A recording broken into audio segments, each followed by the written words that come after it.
Well, look who's smiling now. Look who's standing in the wreckage of their little scheme with both hands in their pockets and not a scratch on their soul. You magnificent, patient, dangerously perceptive creature. Welcome back, or should I say, welcome to the moment they've been dreading since the very first lie left their lips. Because if you're still here, still watching, still breathing after everything they orchestrated behind your back, then congratulations. You already know the punchline. And before we go deeper real quick, this channel got demonetized 2 months ago, and it's still demonetized. But I didn't stop. I wrote a book for you called The Joker Doctrine, a complete guide to self-improvement and human psychology. Supporting it keeps this movement alive. Link in the description. Now, back to your moment. They just realized you knew all along. Every whisper, every plot, every fake smile, every calculated betrayal. You saw it all. You clocked it the moment it started, and you said nothing. You let them perform. You let them scheme. You let them believe they were the smartest ones in the room. And now they're standing in the spotlight of their own foolishness, blinking, stammering, sweating, because the person they thought was asleep was wide awake the entire time. And oh, the embarrassment. Oh, the humiliation. Oh, the absolute psychological devastation of realizing that the person you were trying to outsmart was 10 steps ahead of you from day one. Let's rewind for a moment because I want you to feel the full weight of what just happened. They came into your life with a plan, not a vague idea, not a passing thought. A plan, a calculated, rehearsed, carefully constructed strategy to manipulate you, mislead you, and ultimately control you. They studied your patterns, they learned your weaknesses, they identified your blind spots. Or at least the blind spots they assumed you had. And then they went to work slowly, methodically, patiently, dripping poison into your ear, one drop at a time, thinking you'd never taste it, thinking you'd never notice the bitterness beneath their sweetness, thinking you were too trusting, too naive, too emotionally invested to see through the performance. But here's where their entire operation collapsed. Here's where the foundation of their scheme cracked right down the middle. You weren't blind. You were watching. You weren't naive. You were cataloging. You weren't naive. You were cataloging. You weren't trusting blindly. You were giving them rope. Enough rope to reveal exactly who they were. Enough rope to hang their own credibility. Enough rope to tie themselves into knots they'll never untangle. And the beautiful, devastating truth is this. They never once suspected you knew. Not once. They looked at your calm face and saw ignorance. They looked at your silence and saw submission. They looked at your patience and saw weakness. But what they were actually looking at was strategy. Pure, refined, ice-cold strategy. You were the chess player who saw the checkmate 12 moves ahead and still moved the pawn slowly, deliberately, letting them believe they were winning, letting them celebrate premature victories, letting them high-five each other in their little circles, whispering about how they'd finally gotten one over on you. And you sat there, quiet, composed, watching their circus with the detachment of someone who already knows how the story ends. Because you did know. You always knew, from the very first inconsistency. From the very first story that didn't add up. From the very first time their eyes said one thing and their mouth said another. You caught it, you filed it away. You let it simmer and you waited. Not because you were scared, not because you were unsure, but because you understood something they never will. Timing is everything, and your timing, your patience, your ability to hold the truth like a loaded weapon without pulling the trigger, That's what makes you dangerous in ways they'll never comprehend. Now think about what that means for their psychology. For months, maybe years, they operated under the assumption that they were the puppet master, that they were pulling your strings, that you were dancing to their tune without even knowing the music was playing. That belief gave them confidence. It gave them power. It gave them a sense of superiority that fueled every interaction, every conversation, every calculated move. And now, in one shattering moment of realization, all of that has been ripped away. The puppet master just discovered there were no strings. The chess player just realized they were playing against themselves. The hunter just became the hunted. And the look on their face, that frozen, hollow, gut-punched expression when it finally clicked, that's not just embarrassment. That's an identity crisis, because they didn't just lose a game. They lost the version of themselves that believed they were clever enough to fool you. They lost the narrative that kept their ego intact. They lost the one thing that made them feel powerful, the illusion that they were smarter than you. And now that illusion is shattered permanently, irreversibly, catastrophically, and they can't put it back together no matter how hard they try. Let's talk about your silence, because that's the weapon they never saw coming. In a world where everyone reacts, where everyone defends, where everyone fires back the moment they feel attacked, you did something terrifying. You said nothing. You watched them lie, and you didn't correct them. You watched them scheme, and you didn't confront them.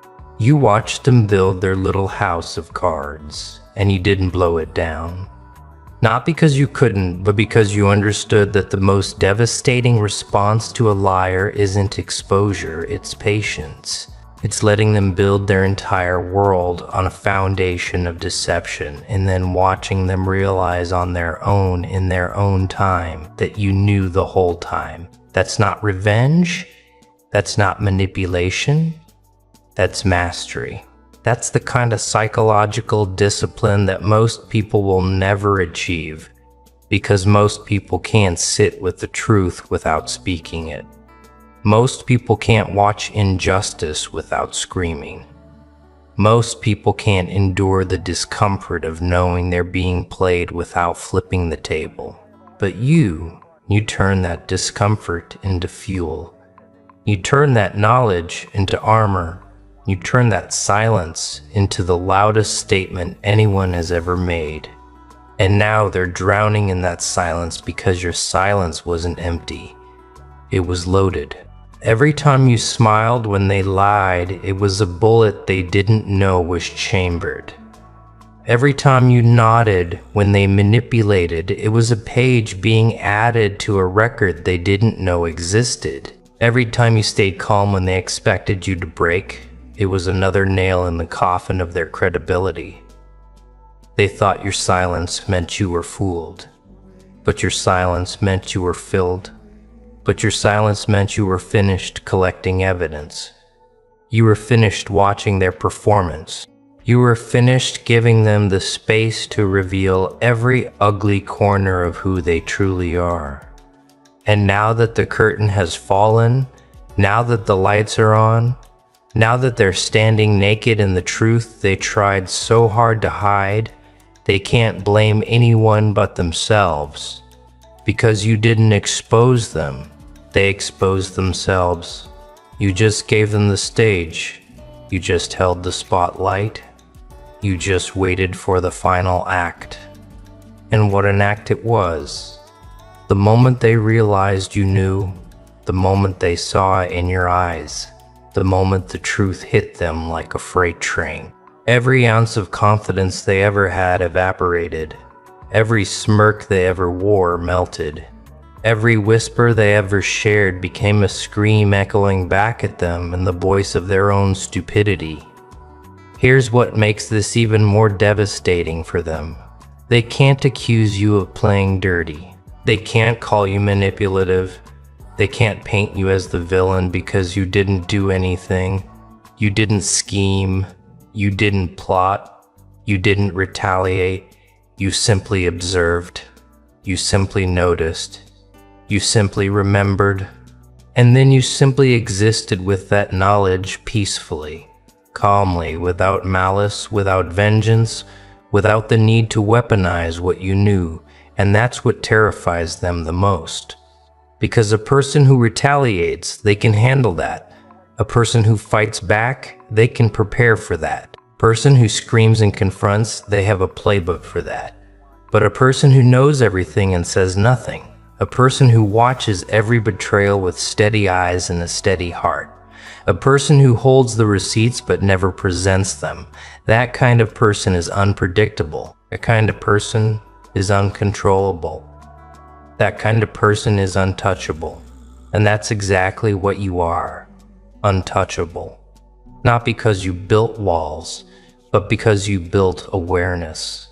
And awareness, real awareness, is the one fortress no liar can penetrate. Now, let's talk about the moment, the exact moment they realized you knew. Because that moment, that specific instant in time is burned into their memory forever. Maybe it was a look. Maybe it was a single sentence you dropped so casually, so effortlessly, that it took them 3 seconds to realize what you just said. Maybe it was a question you asked that was so precise, so surgically targeted that they couldn't breathe for a full 5 seconds. Maybe it was the way you smiled when they expected you to cry. Maybe it was the way you walked away when they expected you to pray. Maybe it was the way you walked away when they expected you to beg.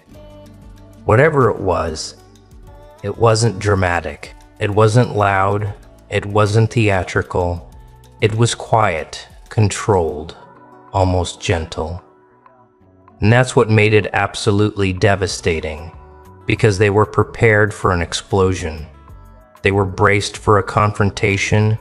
They had their defenses ready, their excuses rehearsed, their counterattacks loaded, but you didn't give them a war. You gave them a mirror. And what they saw in that mirror destroyed them more than any argument ever could. They saw a fool, not you, them. They saw someone who spent months, maybe years, constructing an elaborate deception only to discover that the person they were deceiving was watching the construction the entire time, taking notes, shaking their head, and waiting for the building to collapse on its own. Imagine that level of humiliation. Imagine the psychological freefall. Imagine spending every ounce of your energy trying to outsmart someone only to discover they were never competing with you. They were above you not arrogantly, not boastfully, but naturally, effortlessly. Effortlessly. The way an eagle doesn't compete with pigeons, it just flies at a different altitude. And that's what happened here. You weren't playing their game because you were playing a completely different one, a longer one, a deeper one, a game they didn't even know existed until the final move was made. And now they're replaying every interaction in their head, every conversation, every text message, every phone call, every meeting. They're scanning for the moment you first caught on. They're searching for the tell, the slip, the crack in your composure that should have revealed you knew, and they can't find it because there wasn't one. Your composure wasn't a mask, it was mastery. Your calm wasn't an act, it was architecture. You built your response to their betrayal the way a sculptor builds a masterpiece. Slowly, intentionally, with every unnecessary piece chipped away until only the truth remained. And that truth standing there in full view for everyone to see is the most beautiful and brutal thing they've ever witnessed. And here's the part that will haunt them the longest. They can't undo it, they can't go back and rerun the deception with better strategy. They can't erase the fact that you saw through them completely, totally without a single doubt. Every future interaction they have with anyone will be colored by this experience. Every new scheme, every new manipulation, every new performance will carry the shadow of this failure because you didn't just catch them. You showed them that they're catchable. You proved that their mask isn't as convincing as they thought. You demonstrated that someone out there, you can see the real them behind the performance. And for a person whose entire identity is built on deception, that knowledge is a life sentence. They'll never feel safe in their lies again. They'll never feel confident in their masks again. They'll never look at another human being without wondering, do they know too? Do they see through me? Am I as transparent as I was with the person who watched me for months and never said a word? That paranoia, that creeping, suffocating awareness that their game has been exposed. That's gift you gave them, not out of cruelty, but out of inevitability. Because when you try to fool someone who's wiser than you, this is always how it ends. Always. Let's talk about foolishness. Because that word doesn't even begin to cover what they're feeling right now. Foolish is forgetting your keys. Foolish is tripping on a flat surface. What they're experiencing is something far deeper, far more corrosive, far more permanently damaging to their sense of self. They're experiencing the realization that they were the joke in a room where they thought they were the comedian. They walked around with this inflated sense of cleverness, this puffed up confidence that they were pulling off the performance of a lifetime. They whispered to their allies about how clueless you were. They celebrated in their group chats. They shared knowing glances across rooms, congratulating each other on how well the deception was going. And now every single one of those moments has been rewritten. Every whisper now sounds stupid. Every celebration now feels hollow. Every knowing glance now looks pathetic, because the person they were mocking, the person they thought was in the dark, was actually the one holding the flashlight. They illuminated nothing. You illuminated everything. And now their entire social circle is watching this unfold. The people they bragged to about fooling you are now watching them get fooled by their own arrogance. The allies they recruited are now distancing themselves because nobody wants to be associated with someone who got outplayed this badly. And here's the domino effect they never anticipated. It's not just that they look foolish to you, they look foolish to everyone.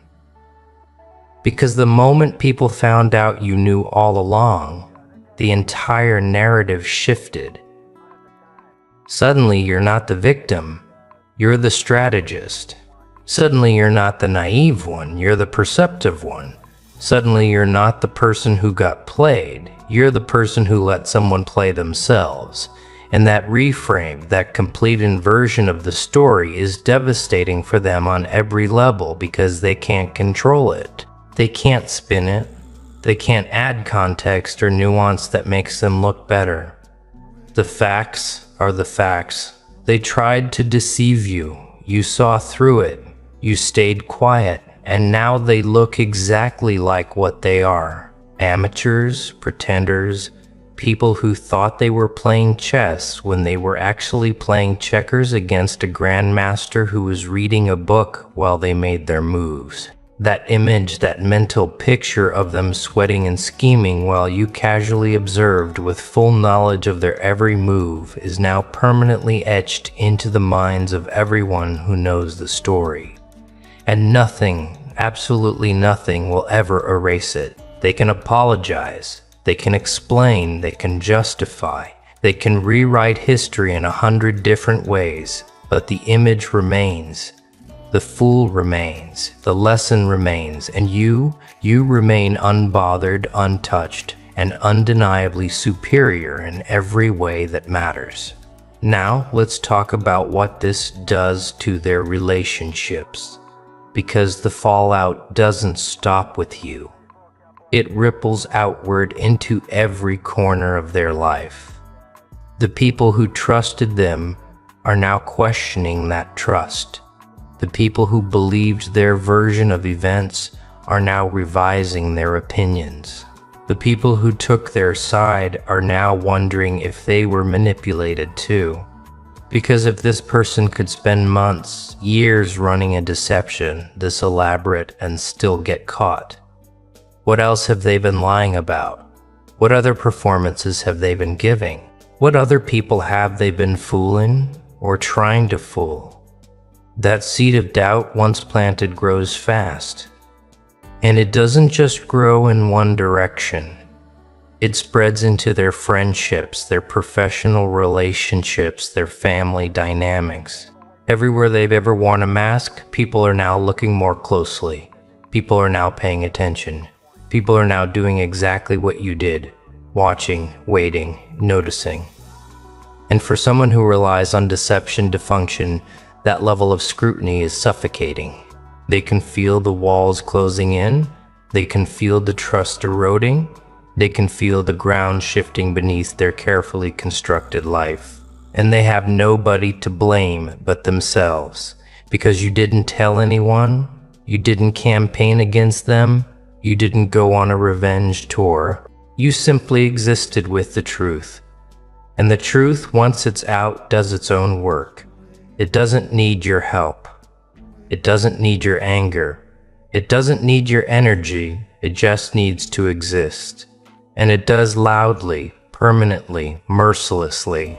This is the part most people miss. This is the lesson buried beneath the surface of this entire experience. The power wasn't in knowing. The power was in not reacting to what you knew. Because knowing is easy. Reacting is easy. Confronting is easy. Screaming the truth from the rooftops the moment you discover it. That's the easy path. That's what 99% of people would do. They'd catch the first lie and immediately blow the whistle. They'd spot the first manipulation and instantly start a war. Sense the first betrayal and immediately burn the bridge. But you didn't do any of that. You chose the harder path, the path of restraint, the path of observation, the path of strategic patience. You absorbed the discomfort of knowing you were being betrayed, and you didn't flinch. You carried the weight of their deception on your shoulders, and you didn't buckle. You sat across from people who were actively trying to destroy you, and you smiled. Not because you were weak, not because you were in denial, but because you understood that premature reaction is the enemy of permanent victory. You knew that the moment you reacted, you'd give them what they wanted. An excuse, a reason to paint you as the aggressor, a justification for their behavior, a way to flip the script and make themselves the victim. And you refused to give them that satisfaction. So instead of reacting, you redirected. Instead of confronting, you collected. Instead of fighting, you flourished. And that's what drove them absolutely insane, because they needed your reaction. They were counting on it. Their entire strategy depended on you being emotional, impulsive, predictable. They needed you to lose your temper so they could say, "See, look how unstable they are." They needed you to make accusations so they could say, "See, look how paranoid they are." They needed you to break down so they could say, "See, look how weak they are." But you didn't give them any of it. You gave them nothing. Absolute zero. And in that nothing, in that vacuum of reaction, they lost all their power, because manipulation only works when the target responds the way the manipulator expects, and you didn't respond at all. You rewrote the rules. You changed the game. You made their playbook obsolete. And now they're standing there with a strategy designed for a person who doesn't exist. A version of you they invented in their heads. A character they wrote for you in their little drama. But you refused the role. You tore up the script. You walked off their stage, and you built your own. A stage where you're the director, the writer and the star. And they're not even in the audience anymore. They're outside looking through the window, watching you thrive. And they can't get in. The discipline you showed, the restraint you exercised, the composure you maintained. These aren't small things, these are extraordinary things. These are the things that separate people who survive from people who conquer. Because surviving means getting through the fire.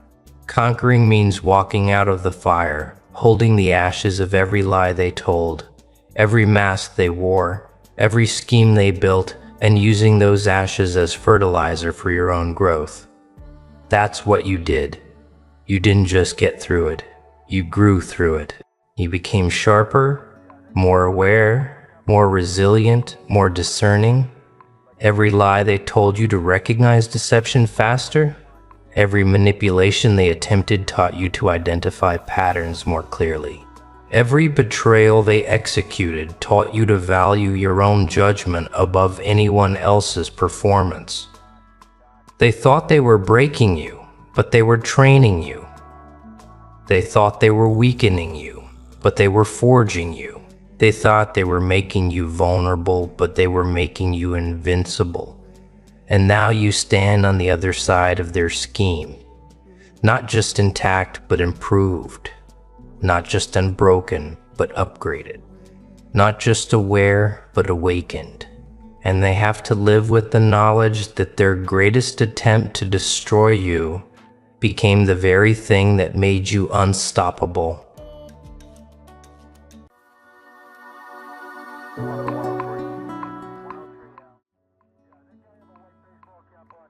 Well, look who's been hiding in plain sight.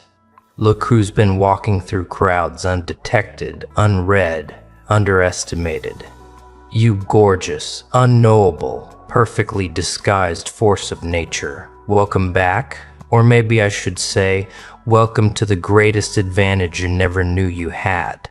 But before we go any further, real quick, if this channel has ever made you feel something, if these words have ever hit different at 2 in the morning when no one else understood, then you already know this isn't just content, this is a movement. And right now, this channel is demonetized. No ads, no revenue, just raw truth. So I wrote a book for you called The Joker Doctrine, Self-Improvement, Human Psychology, Everything You Need to Master the Game. The link is in the description. Your support keeps this alive. Now, back to you, because if you're still here, still watching, still breathing after everything they threw at you, then you already know what this is. This is the moment you realize that being invisible wasn't a curse, it was a weapon. This is the moment you understand that every person who looked at you and saw nothing missed everything. And oh, we're about to prove that in ways that'll leave them speechless. Let me tell you something that's going to hit you so hard, you'll feel it in your bones. No one knows who you really are. Not your family, not your friends, not your enemies, not the people who sleep next to you, not the people who smile at you every morning, not the people who think they've figured you out over coffee and casual conversation. Nobody, not a single soul on this earth has seen the full picture, and that single truth is the most dangerous, most beautiful, most powerful thing about you. Because in a world where everyone is desperate to be seen, desperate to be understood, desperate to be validated by strangers on the internet, you chose silence. You chose depth over display. You chose to build in the dark while they performed in the light. And now you're sitting on a throne they don't even know exists. A throne built from every tear they never saw, every sacrifice they never witnessed, every quiet decision they'll never understand. Let's talk about what they think they know, shall we? Because they think they've got you figured out, don't they? They've built a version of you in their heads. A comfortable version, a manageable version, a predictable, controllable, easy to dismiss version that lets them sleep at night. They've decided who you are based on the pieces you allowed them to see. The quiet moments, the polite smiles, the measured responses, the careful silences, the way you nod instead of argue, the way you listen instead of interrupt, the way you absorb instead of explode. And they took those fragments, those tiny, deliberately curated fragments, and assembled a person who doesn't exist. A person who is smaller than you are, weaker than you are, less ambitious than you are, less intelligent than you are, less tenderous than you are. And you brilliant, patient, terrifyingly strategic creature, you let them believe their own fiction. You let them sleep peacefully in their assumptions because you understood something they never will. The moment people think they know you, they stop watching. The moment they feel comfortable, they stop guarding. The moment they underestimate you, they've already lost and they don't even know the game started. Think about that for a second. Really let it sink into every fiber of your being. Every person who ever dismissed you, overlooked you, talked over you, passed you by, chose someone louder, someone flashier, someone more performative. They made a critical error, a fatal, irreversible, catastrophic miscalculation. They mistook your silence for emptiness. They mistook your patience for weakness. They mistook your restraint for inability. They mistook your calm for surrender. And that mistake, that beautiful, irreversible, world-shattering mistake, is the reason you're ahead of them right now. Not by inches, not by feet, by miles, by entire dimensions they can't even perceive. Because while they were busy performing their success, broadcasting their strength, advertising their intelligence to anyone who would double tap, you were absorbing, learning, calculating, processing, evolving, growing in directions they'll never map, in depths they'll never dive, in ways they'll never comprehend. You became a library they never bothered to open. An ocean they thought was a puddle. A storm they mistook for a breeze. A universe they thought was a room. And now it's too late. Too late to catch up. Too late to recalibrate. Too late to undo the damage of their own breathtaking arrogance. The gap is permanent. Now let's peel back the layers, because this goes deeper than most people are ready for. Being unknown isn't just a social advantage. It's a psychological fortress. An impenetrable, unreachable, infinitely layered fortress that no amount of gossip, no amount of investigation, no amount of probing questions can ever penetrate. When no one knows who you are, no one knows what you're capable of, no one knows your limits, no one knows your plans, no one knows your next move, no one knows your next move.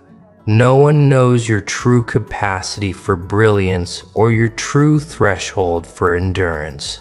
And that uncertainty, that beautiful, terrifying, maddening uncertainty, is the most powerful currency in any room you enter, because people fear what they can't predict. People respect what they can't measure. People obsess over what they can't understand. And you've become all three simultaneously. Unpredictable, unmeasurable, unknowable. Not because you're hiding, but because you're so deep that the surface they see is just the tip of something they'll never fully comprehend. That's not deception. That's depth. And depth terrifies people who spent their entire lives living on the surface, performing for cameras, begging for attention. You see, most people are open books, wide open, pages flapping in the wind for anyone to read. They tell you their plans before they execute them. They announce their goals before they've taken the first step. They broadcast their emotions before they've even processed them themselves. They hand out their vulnerabilities like business cards at a networking event, smiling while they do it. And then they wonder why people use those vulnerabilities against them. They wonder why their plans get sabotaged. They wonder why their enemies always seem one step ahead. They wonder why the world keeps punishing their openness. But you learn the lesson they never did. The lesson that cost you something they'll never understand. You learn that silence is strategy, that mystery is armor, that the less they know about you, the more power you hold. And you didn't learn this from a book. You didn't learn it from a podcast. You didn't learn it from a motivational speaker. You learned it from pain, from betrayal, from the exact moment someone you trusted, someone you gave everything, took every piece of information you shared and weaponized it against you with surgical precision. And in that moment, in that shattering, clarifying, brutal, life-altering moment, you made a decision that changed everything. Never again. Never again would someone have the full blueprint. Never again would someone hold enough information to destroy what you've built. And that decision, that quiet internal soul restructuring decision, is exactly why you're untouchable right now.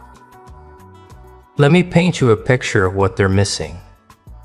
Because the gap between who they think you are and who you actually are, that gap is not a crack. It's a canyon. It's a universe. It's the distance between the surface of the ocean and the deepest trench on the planet floor. They see someone quiet. They don't see the mind that never stops calculating, never stops analyzing, never stops 3 moves ahead of every conversation. They see someone calm. They don't see the fire that's been burning for years, controlled, contained, compressed, directed with the kind of surgical precision that would make a general jealous.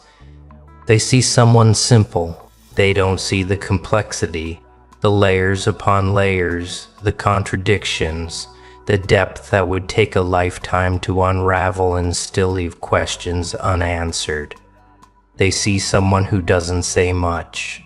They don't realize that every word you do say has been chosen, weighed, measured, tested, and deployed with the kind of intention most people don't apply to their biggest decisions. You're not quiet because you have nothing to say. You're quiet because you have too much to say, and you've learned the hard way, the expensive way, the blood and scar tissue way that most people don't deserve to hear it. That's not arrogance. That's wisdom. Expensive, hard-earned, irreplaceable wisdom that came at a price they'll never pay. And the things they can't see, oh, those things would terrify them if they ever caught a glimpse. They can't see the nights you spent rebuilding yourself from absolutely nothing, brick by brick, thought by thought, breath by breath. They can't see the battles you fought inside your own mind, against your own doubts, against your own demons, and won every single round. They can't see the darkness you walked through without a flashlight, without a guide, without a single person cheering you on, and came out the other side carrying light in your bare hands. They can't see the promises you made to yourself in the silence of your lowest moments. Promises that most people would have broken by breakfast. Promises you've been keeping every single day since. They can't see the discipline that starts before sunrise and continues after midnight. The sacrifice that doesn't get posted, doesn't get praised, doesn't get acknowledged. The relentless, unglamorous, invisible, soul-crushing grind that turned you into who you are right now. All they see is the finished product, the calm exterior, the measured responses, the person who seems to have it all figured out, but they don't know what it cost you. They don't know what you gave up. They don't know what you survived. And honestly, They don't deserve to know because that knowledge is sacred. It's yours alone. And sharing it with people who haven't earned the right to hold it would cheapen everything you've been through. Now, let's talk about what this does to them. Because your mystery, your depth, your complete and total unknowability, it's eating them alive slowly, methodically, cell by cell. And they'll never admit it, not in 1,000 years. But you can see it, can't you? You can see it in the way they study you when they think you're not looking. The sideways glances, the lingering stars, the way their eyes follow you across a room like you're a puzzle they can't put down. You can see it in the way they ask questions that aren't really questions. They're investigations. So what have you been up to lately? That's not curiosity, that's surveillance. How's everything going with you? That's not concern, that's intelligence gathering. You seem different. What changed? That's not a compliment. That's a probe. They're trying to read you, trying to crack the code, trying to find the edges of who you are so they can feel comfortable again, so they can put you back in that little box they built for you because your peace disturbs them. Your silence unnerves them. Your complete and total lack of need for their approval, their attention, their validation. It keeps them up at night. They need you to be readable. They need you to be predictable. They need you to fit neatly into the box they constructed. But you outgrew that box a long, long time ago, and they're still holding the lid, staring at the empty space, wondering where you went. Here's the thing about people who can't figure you out. They have exactly two choices. They can respect you, or they can resent you. And most of them, the overwhelming majority of them, choose resentment every single time because respect requires humility. Respect requires admitting that someone else might be operating on a level they can't reach, in a frequency they can't tune into. And their ego, their fragile, overinflated, paper-thin ego won't allow that. So instead, they mock what they can't understand. They dismiss what they can't replicate. They label what they can't define. They call you weird, antisocial, detached, cold, stuck up, too quiet, too mysterious, too intense, too much, not enough. And every single one of those labels, every single attempted insult, every single dismissive word tells you the exact same thing. They're scared, terrified, shaking in places they'll never show you. Scared of what they can't control. Scared of what they can't predict. Scared of someone who doesn't need their approval to breathe, to function, to thrive, to exist entirely without them. And that fear, that deep, visceral, bone-rattling, unshakable fear is the highest compliment they will ever pay you in their entire lives, even if they don't know they're paying it. Let me take you deeper because there's a layer here most people miss entirely. The person you are today, the one no one knows, the one no one can read, the one no one can predict. That person was built intentionally, deliberately, consciously. You didn't stumble into this. You didn't accidentally become unreadable. No, you chose this with every fiber of your being. You chose this. You chose to stop giving people the ammunition to hurt you. You chose to stop performing your pain for an audience that feeds on it like entertainment. You chose to stop explaining yourself to people who were committed, invested, dedicated to misunderstanding you, no matter what you said. And that choice, that quiet, revolutionary, soul-defining, life-restructuring choice changed everything. It changed how you move through the world, how you speak and when you don't, how you think and what you share, how you process pain, how you protect your energy, how you love, how you trust, how you fight, and when you choose not to. You stopped being reactive and became strategic. You stopped being emotional and became intentional. You stopped being available to everyone and became selective about who deserves access. And the world around you noticed. They didn't understand it, but they felt the shift in the air. They felt the temperature change. They felt the wall go up, the moat fill, the drawbridge. And it confused them deeply because the old you, the version they were comfortable with, the version they could manipulate, predict, and control, that version was accessible, readable, manageable. But this version, this new, evolved, fortified, battle-hardened version, this version plays a different game entirely. A game they haven't learned. A game they can't learn.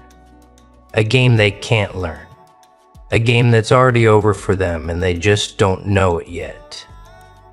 And here's what's beautiful about this evolution.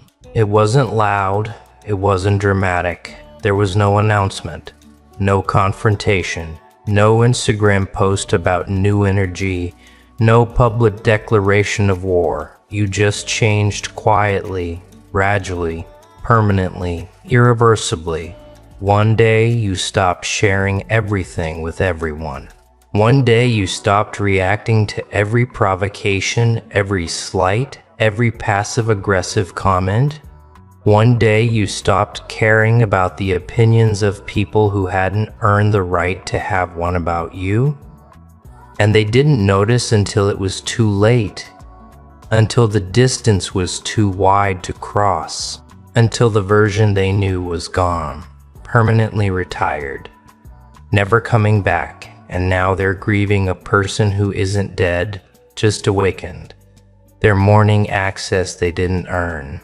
They're missing a version of you that only existed because you hadn't yet learned your own worth, your own power, your own magnificent capacity for reinvention. But you've learned it now, and there's no going back. There's no returning to the version that gave everything away for free. That version served its purpose. That version was the tuition you paid for the education you now carry. That version taught you at the highest possible cost what happens when you're too open, too honest, too available, too trusting, too generous with people who don't deserve a drop of what you offered them.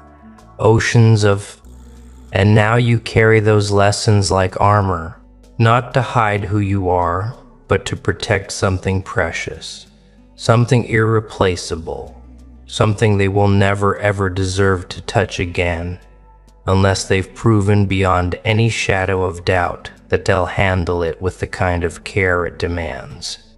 Now let's talk about what happens when you walk into a room. Because something has changed, hasn't it? Something has shifted in the energy around you. Something you can't quite name, but everyone can feel. You walk in and people sense it before they see it. Not arrogance, not aggression, not performance, something else entirely. Something quieter but infinitely heavier.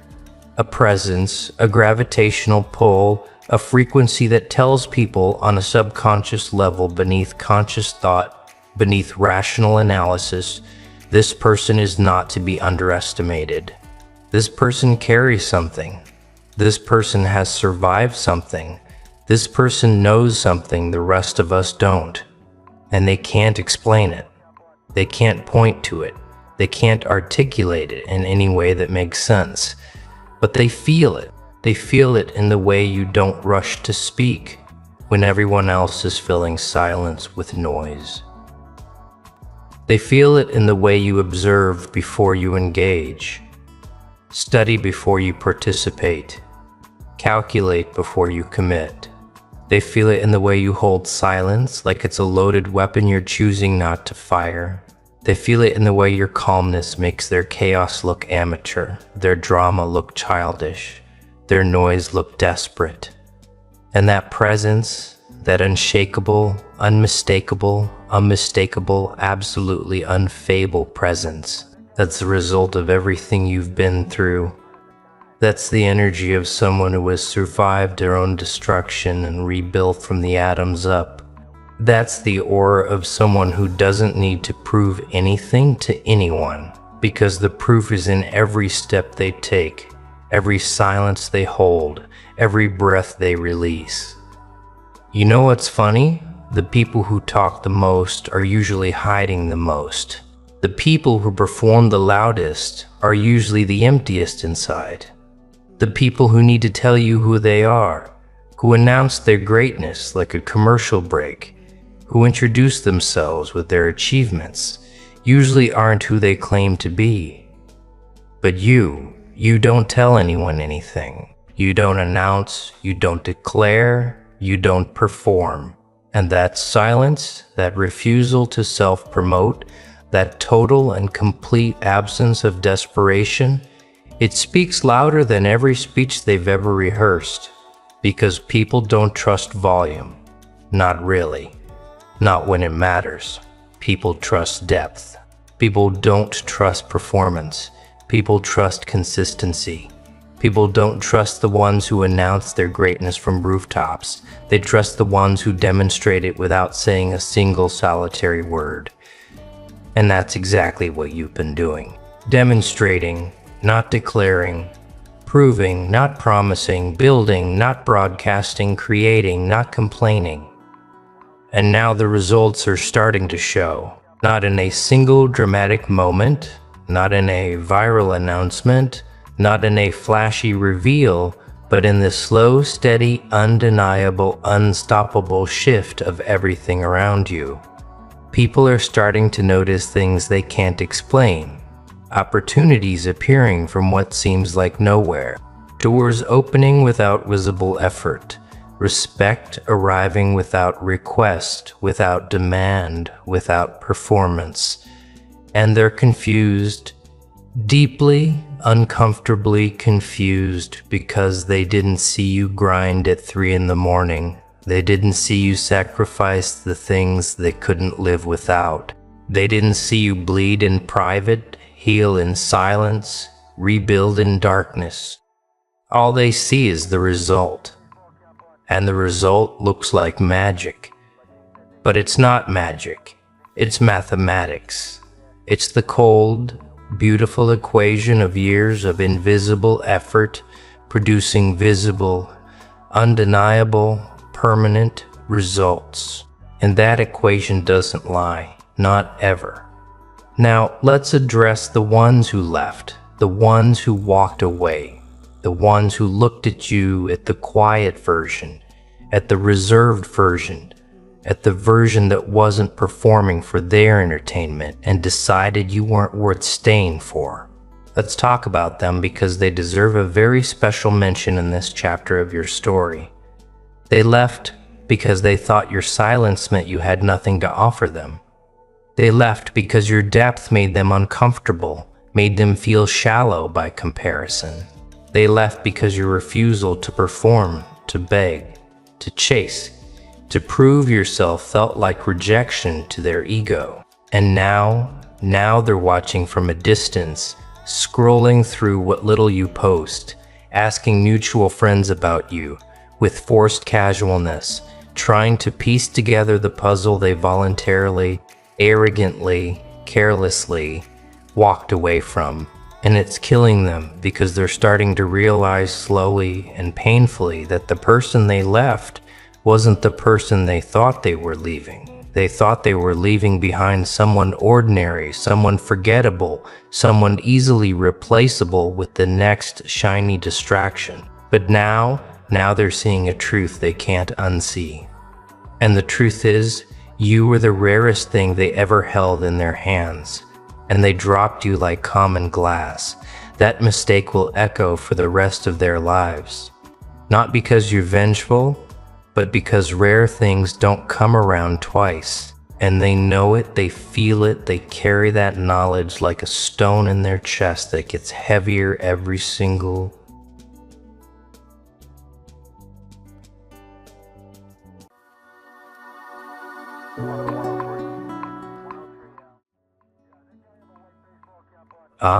Look at what they can't stop replaying.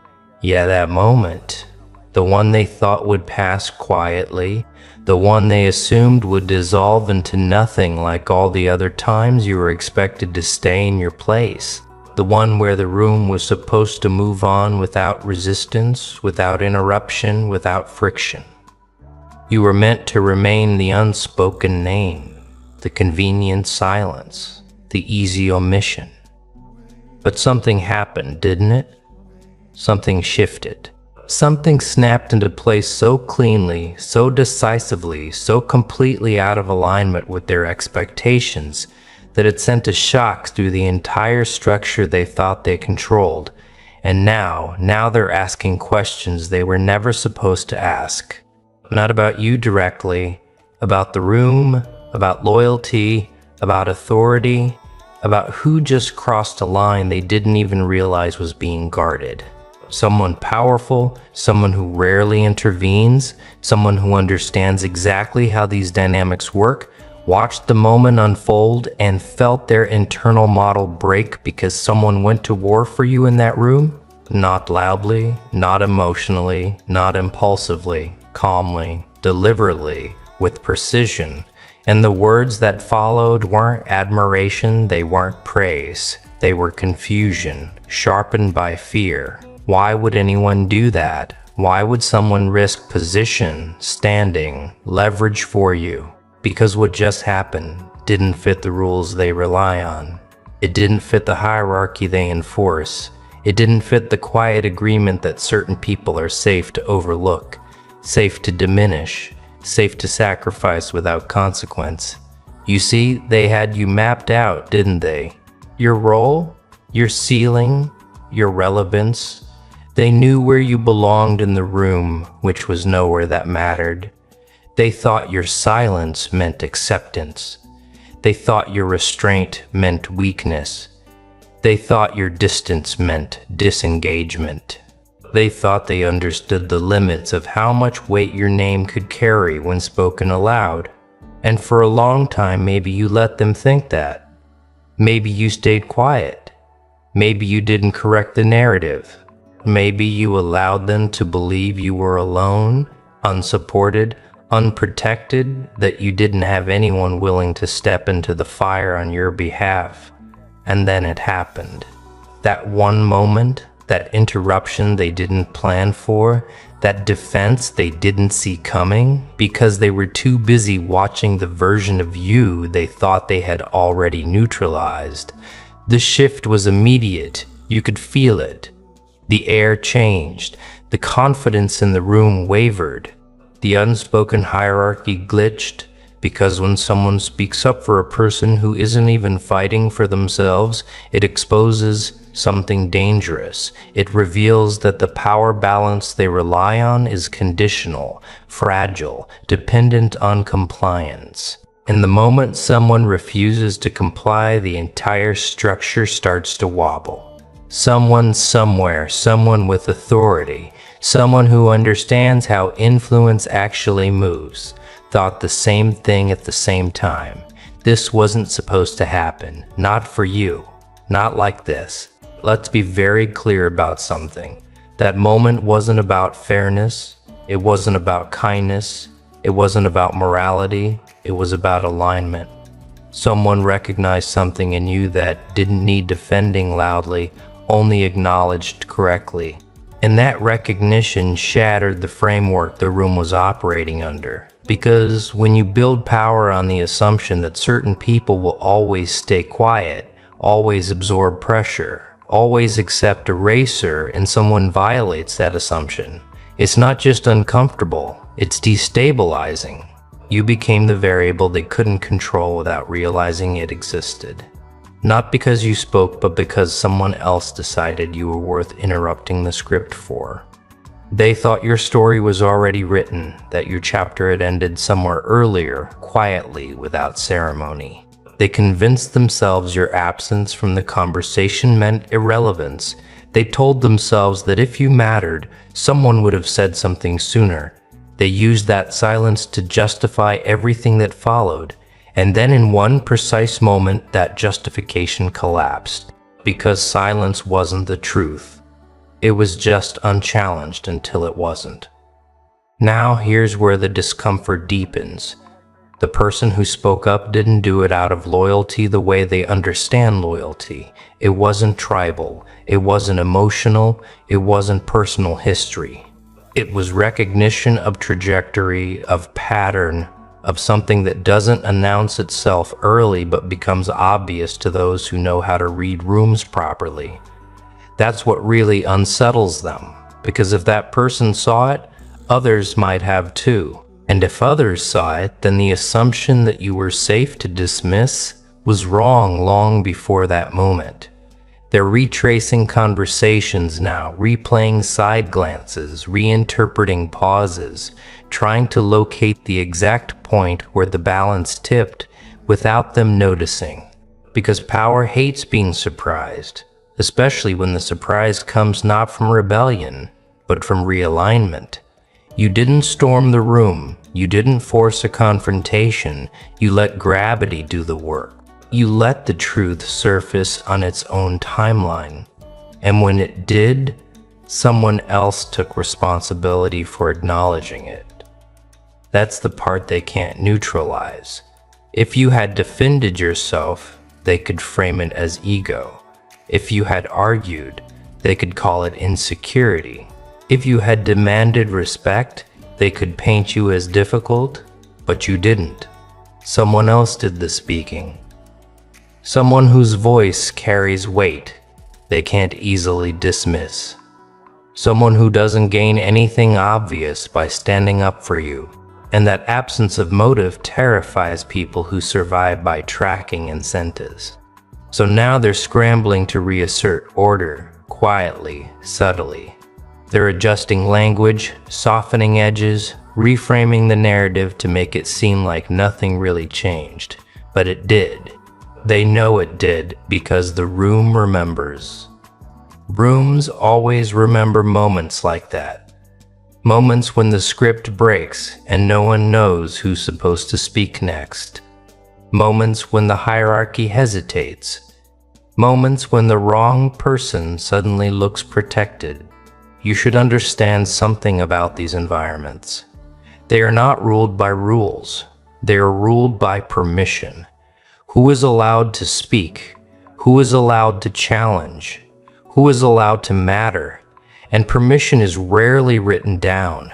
It's enforced through silence, through repetition, through people learning exactly how far they can go before being corrected.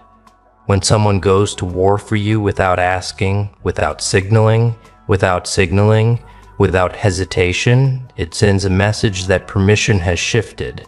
And shifts like that don't reverse easily. They're watching you differently now. Even if they pretend not to be, even if they never mention it again, because now there's a question hovering over every interaction. Who else would step in? Who else is watching? What don't we know about this person that we assumed we did? And those questions create distance, caution, hesitation, the kind that weakens systems built on confidence and momentum. Here's the irony they're choking on. You didn't plan this moment in the way they understand planning. You didn't orchestrate it socially. You didn't lobby for support. You didn't manipulate alliances. You simply became someone worth defending without needing to ask. And that's a level of leverage that can't be fabricated. It can only be earned through consistency, restraint, and a refusal to perform desperation. They keep circling back to the same thought. Even if they don't articulate it clearly, if this person was worth that kind of intervention, what else have we misread? What else have we underestimated? What other assumptions are we operating on that might collapse the same way? Because power doesn't fear opposition as much as it fears blind spots. And you just exposed one. What makes this even more unsettling is that you're not capitalizing on the moment publicly. You're not posturing. You're not changing your behavior to signal victory. You're not reminding anyone what happened. You're moving exactly the same way you were before. Calm, unbothered, focused, and that consistency tells them something they don't want to admit. This wasn't a fluke. This wasn't luck. This wasn't a one-off. This was alignment finally becoming visible. They're realizing now that your restraint wasn't submission, it was selectivity, that your silence wasn't absence, it was observation, that your patience wasn't weakness, it was timing. You didn't need to speak in that room because the moment required someone else's voice, and that tells them you're operating on a level where outcomes don't depend on constant assertion, they depend on positioning. Now, here's where the unease turns into something sharper. They can't confront you about it without exposing themselves. They can't ask why someone defended you without revealing that they believed you didn't deserve it. They can't challenge the shift without drawing attention to the instability it exposed. So they sit with it, they adjust around it, they carry it forward into future decisions in subtle ways. And every adjustment is an admission that the balance of power has changed. You should know this too. When someone goes to war for you in a room like that, it's never just about the past. It's about the future. It's about trajectories colliding. It's about recognizing who will matter later and choosing sides before it becomes obvious to everyone else. Someone made that choice, quietly, publicly enough to be felt, and now the clock is ticking on a reality they can't stop from unfolding. Because moments like that don't fade, they echo. They influence how names are spoken, how opportunities are framed, how risks are calculated. You didn't walk out of that room elevated in title. You walked out recalibrated in perception. And perception is where real power lives. They wanted you small, contained, predictable. They wanted you grateful for scraps of acknowledgement. They wanted you dependent on their approval. And now they're forced to contend with the fact that you don't need any of that, that your position doesn't hinge on their consensus, that your relevance doesn't require their permission. Someone else already made that clear for them. And the most destabilizing part, this wasn't the climax, it was an early signal, a preview, a quiet confirmation that the structure they're relying on is already under strain. Because when one person is willing to step forward, others start reconsidering their silence. When one rule is broken without consequence, the rest start looking optional. And when one person is recognized as worth protecting, the story around them begins to change whether anyone wants it to or not. They're not saying it out loud yet, but they're thinking it. That moment wasn't the end of something. It was the beginning of a shift they're not ready to navigate, because now they have to move knowing the room isn't what it used to be, knowing you're not who they thought you were, knowing that someone is willing to draw a line they didn't expect to be drawn. And as they sit with that realization, adjusting, recalibrating, pretending everything is normal, one thing becomes increasingly clear. The next move isn't going to come from the same place the last one did. And this time they won't be able to pretend they didn't see it coming. Here's the part that's quietly hilarious if you know how these rooms actually work. Everyone is acting calm. Everyone is nodding. Everyone is speaking in neutral tones like nothing has shifted. But internally they're spiraling because the rules they depended on just proved optional. And once a rule becomes optional, it's already dead. They don't know how to function in environments where silence isn't guaranteed, where compliance isn't automatic, where someone might intervene at any moment without warning. They built their confidence on predictability, and predictability just walked out the door with that one sentence spoken on your behalf. Now they're trying to locate the source of the disruption. Not you. You're the outcome. They're trying to figure out who went to war for you and why. Because power doesn't fear opposition nearly as much as it fears alliances it didn't authorize. The question bouncing around the room isn't, Was that appropriate? Who else would do that? And that question spreads fast. It infects decisions. It slows momentum. It turns every interaction into a risk assessment. Suddenly, people are choosing words more carefully, watching reactions, testing boundaries with half steps instead of full strides. They're also running a secondary calculation they'll never admit to. If someone was willing to step in like that, what does it say about you that they missed? What does it say about their judgment, their perception, their supposed ability to read the room? Because here's the uncomfortable truth they're brushing up against. People don't go to war for liabilities. They don't stake credibility on someone they think is weak, unstable, or expendable. That defense wasn't charity. It was a signal. And signals like that ripple far beyond the moment itself. This is where the humor turns dark if you're paying attention. The same people who once dismissed you are now scrambling to position themselves closer to neutrality. Not support, not alliance. Neutrality, because neutrality feels safer when the ground is moving. They're not apologizing, they're not acknowledging the shift directly. They're just adjusting behavior in small, almost comical ways, slightly kinder tones, sudden interest, convenient amnesia about previous assumptions. It would be funny if it wasn't so predictable. And you're not reacting at all. That's the part that's driving them insane. You're not basking. You're not leveraging the moment socially. You're not changing how you show up to signal victory. You're not reminding anyone what happened. You're letting the silence do the work again. But this time, it's a different kind of silence. This one is heavy, charged, full of implications. It's the silence of someone who doesn't need to prove they're protected because the protection already revealed itself. They're starting to understand something they really don't like, that the defense didn't come from loyalty built over years of social grooming. It came from respect built through observation. Someone watched how you move, how you operate, how you don't collapse under pressure, how you don't perform insecurity for sympathy, how you don't beg for relevance. And they decided quietly that letting the room misread you any longer was inefficient. That's the kind of reasoning that terrifies people who rely on dominance through optics rather than substance. So now the room is haunted by a ghost question. If you weren't worth defending before, why are you now?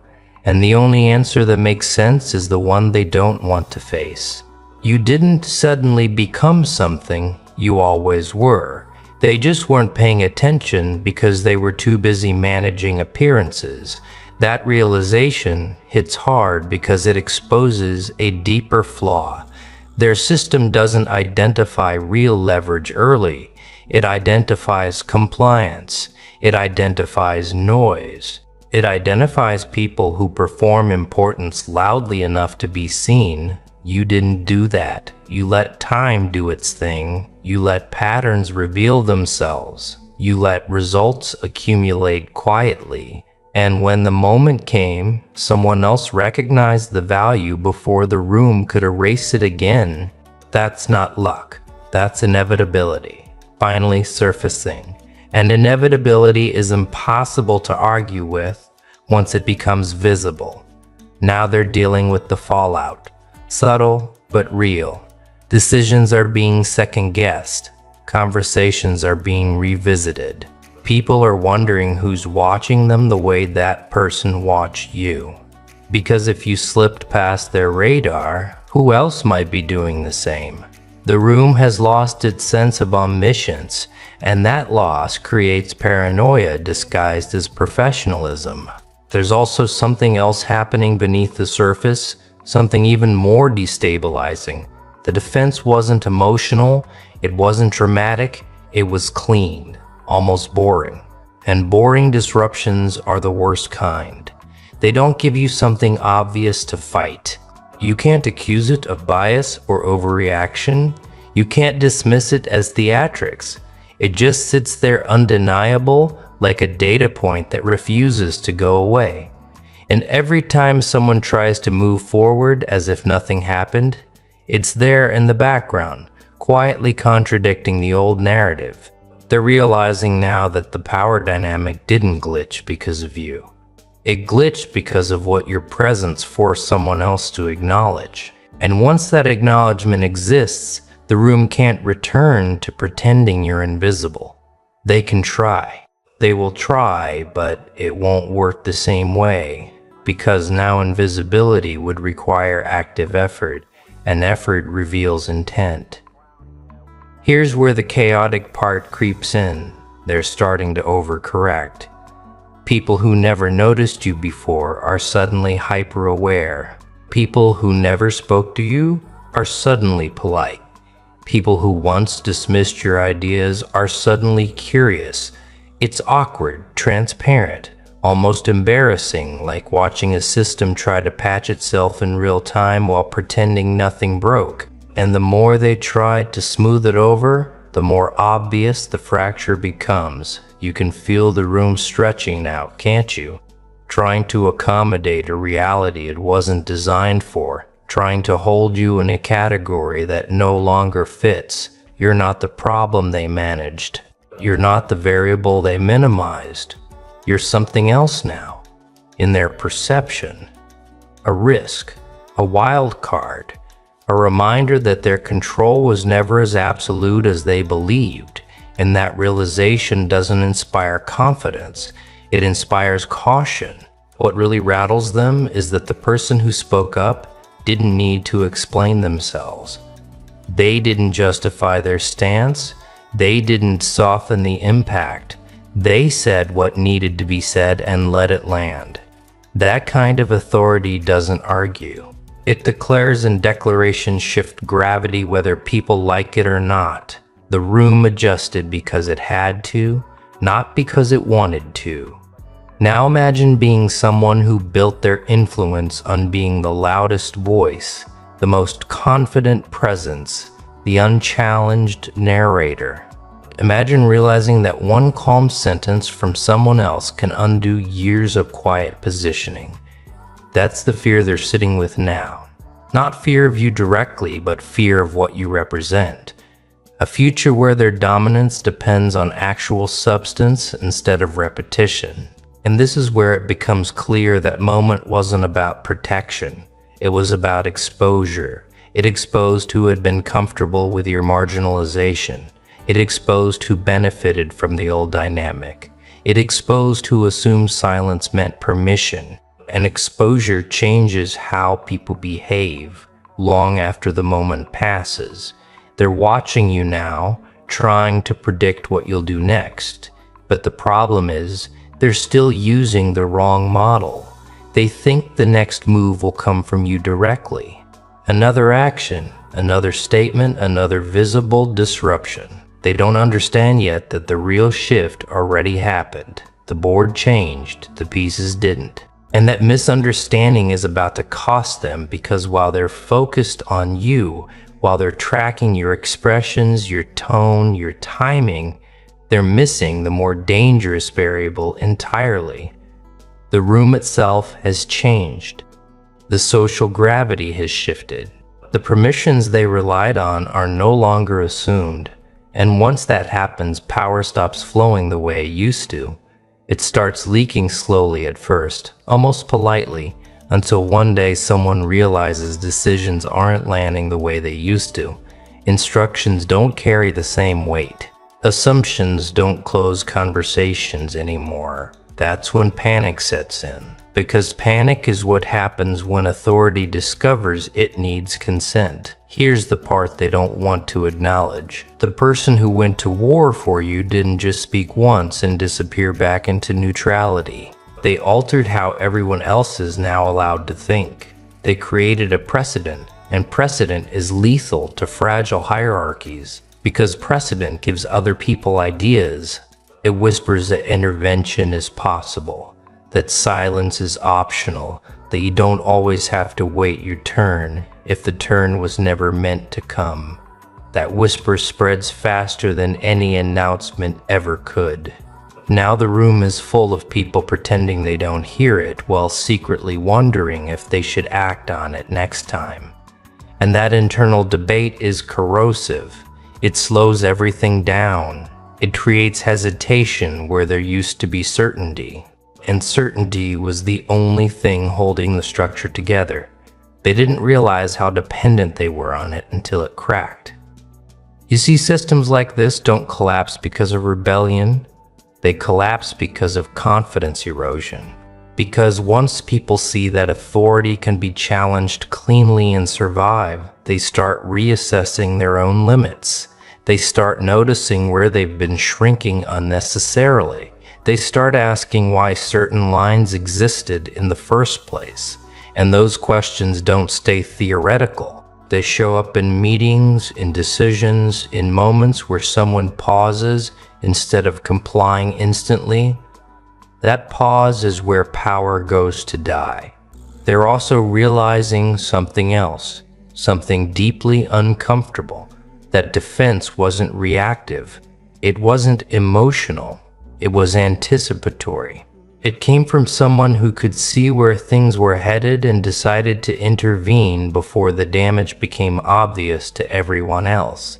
That means someone in the room understands trajectories better than they do. Someone who can read future consequences while others are still clinging to past arrangements. And that realization is quietly devastating because now the question isn't just, why did they defend you? It's what do they see coming that we don't? And once that question exists, trust and leadership fractures. Not publicly, internally, in the places that matter. People start hedging, preparing contingencies, keeping options open. The room becomes a collection of individuals protecting themselves instead of a unified structure enforcing order. That's when things really start slipping. And all of this is happening while you remain almost offensively calm. You're not escalating, you're not exploiting the moment, you're not acting like someone who just gained leverage. You're acting like someone who always knew this was inevitable. And that demeanor reframes the entire event. It suggests that the defense wasn't a surprise to you either, that it was simply timing aligning with reality. That's the part that really messes with their heads. Because if you expected this, if you knew someone would eventually draw that line, then what else do you know? What else are you prepared for? What else is already in motion that they haven't clocked yet? Power hates uncertainty, and you've become a walking source of it without doing anything overt, just by existing differently, just by refusing to react the way they're used to. Now the humor turns even darker. They're trying to restore balance using the same tools that just failed them. More meetings, more alignment conversations, more vague statements about collaboration and shared values. All of it feels hollow now because everyone remembers the moment when those values were ignored until someone decided they weren't optional anymore.